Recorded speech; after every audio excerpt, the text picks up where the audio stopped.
Thank you.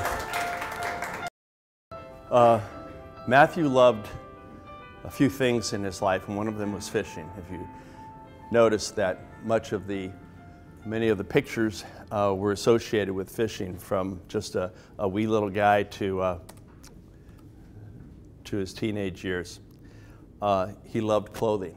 He loved Eddie Bauer. He was not like his dad at all. He never shopped for bargains. He always shopped top line, top shelf. Ironically, he didn't like new cars. The older, the dirtier, the better. He was fascinated with international Scouts, and he bought this Scout when he was 15, a year before he could drive it, just so that at the age of 16, it would be waiting for him. Matthew was he was a typical brother, irritating, but funny. He was an excellent son, especially as he got older. He developed a deep appreciation for U.S. history, which pleased his dad a lot after his trip with me to Washington, D.C.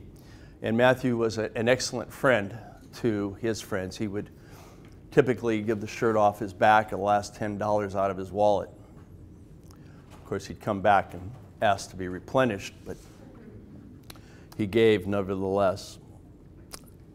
And really true about Matt, there was very little malice, if any. Matt was just one of those really kind souls in the world.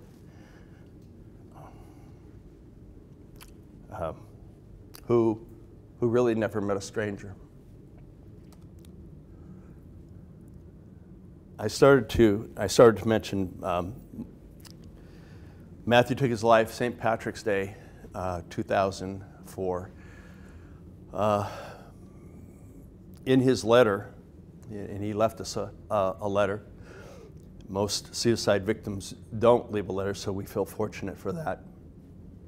But in his letter was reflected a lot of what is the lyrics in Bohemian Rhapsody, the initial piece, where he really had lost hope. He felt that there was really no place for him to go in his addicted state.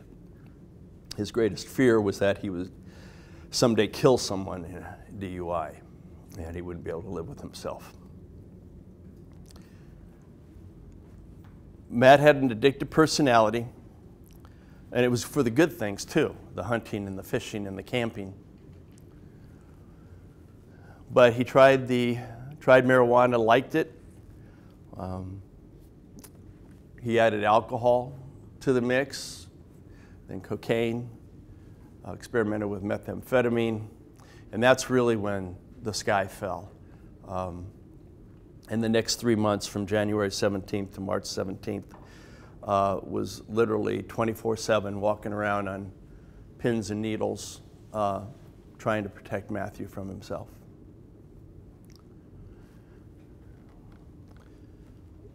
Each time I would confront him about it, like, you know, where'd you get the nick on your wheel hub? You know, and come to find out that he was traveling Sky Harbor Road. We lived on Millerton Lake at the time, and he was getting as close to the corners as he could. I've got to put a shout out at this point to Leanne Govier. Leanne, you want to wave? Leanne is the executive director of Survivors of Suicide Loss. And they have a support group that, at least for me, I really feel that it saved my life, because it gave me a forum, it gave me a place to tell Matt's story. And when he died, I literally had to try and understand this on a cognitive level. And so I read everything I could. I think within 3 weeks, Leanne and I were in Sacramento at the national conference for suicide prevention. My wife, Deb, dealt with it very differently, very privately. Probably 1,000 pictures from Costco. And We allowed each other the space to grieve and get through this in each of our ways that we felt comfortable doing it. And I really think that because of that, our marriage is actually stronger now than it was 9 years ago. Okay, here is the tragedy, and here you all are. How do we prevent this, if it's possible? How do we be proactive and not allow this to happen to some other family, happen to you, God forbid, or happen to someone you know? You know, I know from my own experience, I don't like to ask for help. And in, you know, maybe in our society, asking for help is kind of a sign of weakness, but you know, there are people out there that know a lot more than we do, and there are people that we can learn from, both directly and vicariously. So, you know, utilizing that, you are in a wonderful opportunity in your developing careers in your education to lean on those individuals who have that life experience. Coming from somebody who never asks for help, still, I would encourage you to do so. You know, throw down that pride.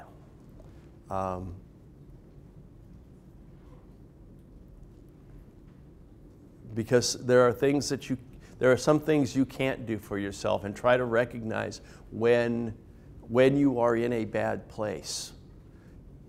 And again, those people who love you unconditionally, most often they're going to be there. And if you have to eat crow in order to do that, then eat the crow. You know, that's your responsibility. And the best advice I have to any of you, whether you're young or old, is to play, work, study, think, and sleep some. You all know where that comes from. Rhiannon, it's hanging in your bathroom. Everything I need to know I learned in kindergarten a long time ago. Be honest with yourself and others. You know, it seems that since Matthew died, a lot of things that used to be like really important aren't really important at all, and some things that I never even thought about are non-negotiable. We tend to hurt those who are closest to us because we know of the unconditional love that they provide, but honor those relationships.